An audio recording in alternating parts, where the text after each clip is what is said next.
Hallo Andreas. Hi. Vielen Dank, dass du dir heute die Zeit genommen hast, um unsere neue Videoreihe SPG Voices zu starten. In dieser Reihe möchten wir gerne unsere vielen talentierten Expertinnen und Experten bei Specific Group vorstellen. Lass uns daher vielleicht mit einer kurzen Vorstellung starten. Wer bist du? Andreas Mutzig, Chief Transformation Officer bei der Specific Group und seit langer Zeit dabei. Wie lange bist du schon bei der Specific Group genau? Seit 2005 bin ich Kunde mit meiner damaligen Firma, seit 2014 bin ich Mitarbeiter, seit 2016 bin ich Partner und bin dann über die verschiedenen Stufen im Endeffekt zu meiner jetzigen Position dann angelangt.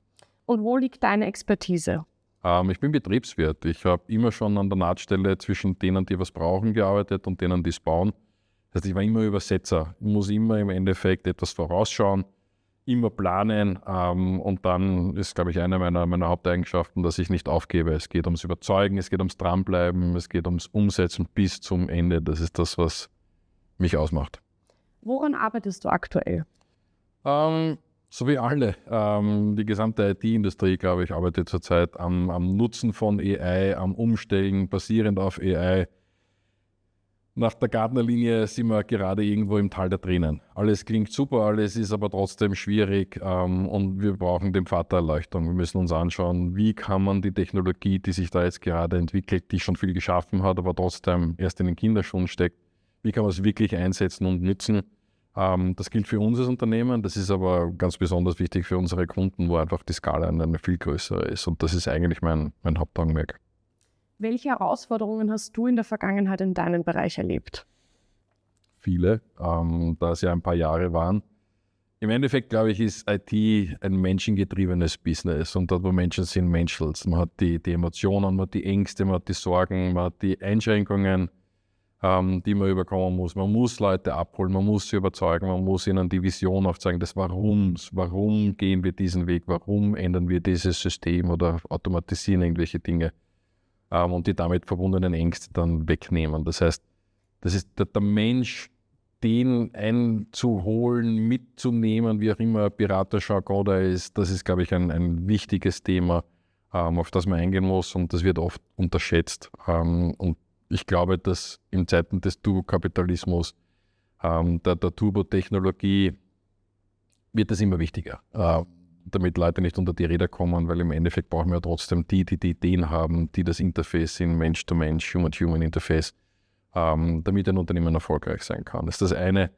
Das andere ist sicher die Veränderung der Kultur, wie Menschen in IT denken, arbeiten, was sie für Anforderungen haben, Wünsche, Begehrlichkeiten.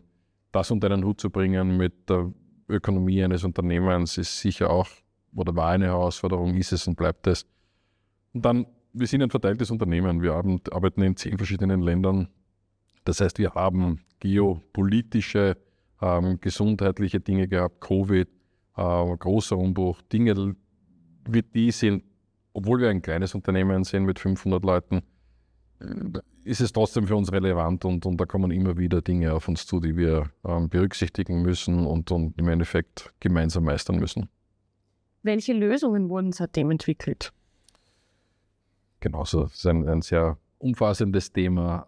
Ich glaube, es fängt damit an, dass man sich immer anschauen muss, wo bin ich, wo will ich hin, wie mache ich das mit wem. Das heißt, das Kernteam ist ein großes, wichtiges Ding. Das heißt, wenn die Frage Lösung ist, dann ist es für mich in den seltensten Fällen ein Tool, ein Ding, das man baut und dann ist alles gut.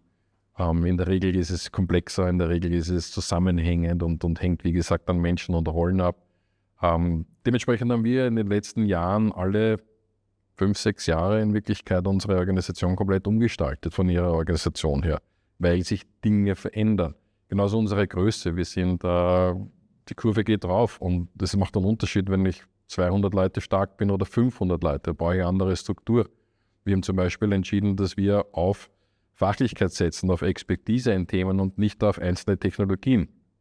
Dann muss ich dementsprechend mein Unternehmen, meine Teams so ausrichten und neu strukturieren. Und das ist das, was wir tun. Und das sind in Wirklichkeit die Lösungen, die wir schaffen, weil es nicht eine Sache ist, wie ich vorher gesagt habe, sondern es sind immer Leute und Teams. Und das ist eigentlich das, worauf wir setzen, die Teams von Experten stärker zu positionieren, unabhängiger zu machen, wendig zu machen in dieser jetzigen Zeit der Veränderung, dass die sich anpassen können, weil in dieser Expertise steckt dieses Markt-Know-how, die Technologie, es quasi steckt drinnen das Know-how, was mache ich, was brauche ich, was braucht der Markt, wie kann ich dann Nutzen stiften, damit ich relevant werde und bleibe. Und das ist eigentlich die wichtigste Lösung. Welche Trends siehst du für die Zukunft? Schwierige Frage. Wenn ich es wirklich wüsste, würde ich nicht hier sitzen wahrscheinlich. Aber im Endeffekt glaube ich, dass was schon auf uns zukommt, ist ein Umbruch. Es wird auf Wienerisch scheppern. Die Technologie, die auf uns zukommt, die wird auch im etwas verschlafenen Österreich sich durchsetzen und dann wird es zu größeren Marktveränderungen kommen.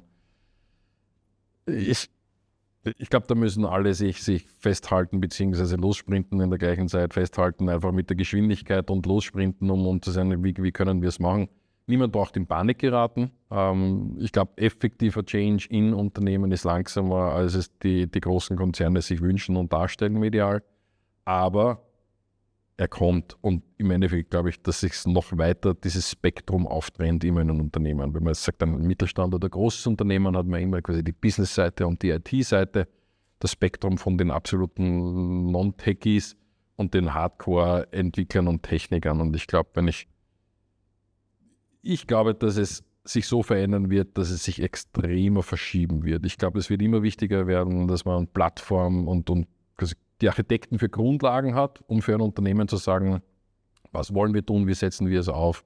Wirklich diese ganz, ganz technische Rolle, um die Struktur und technische Plattform eines Unternehmens zu definieren und zu zügeln, weil es ja auch um Themen wie Sicherheit und Privacy geht. Das sind ganz, ganz wichtige Themen.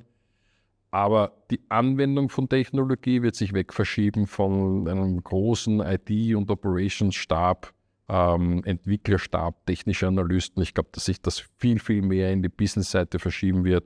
Leute, die einfach mit diesen Tools arbeiten, selbstständiger werden, selber viel mehr machen können und von daher unabhängiger werden und in Summe dann die Geschwindigkeit deutlich erhöhen wird. Das heißt, ich glaube nicht, dass Leute obsolet werden oder dass wirklich jetzt nur mehr Roboter miteinander sprechen, aber die Taktzahl an Veränderung, an Change in meinem Unternehmen, die wird sicher signifikant schneller werden. Danke, Andreas. Gerne.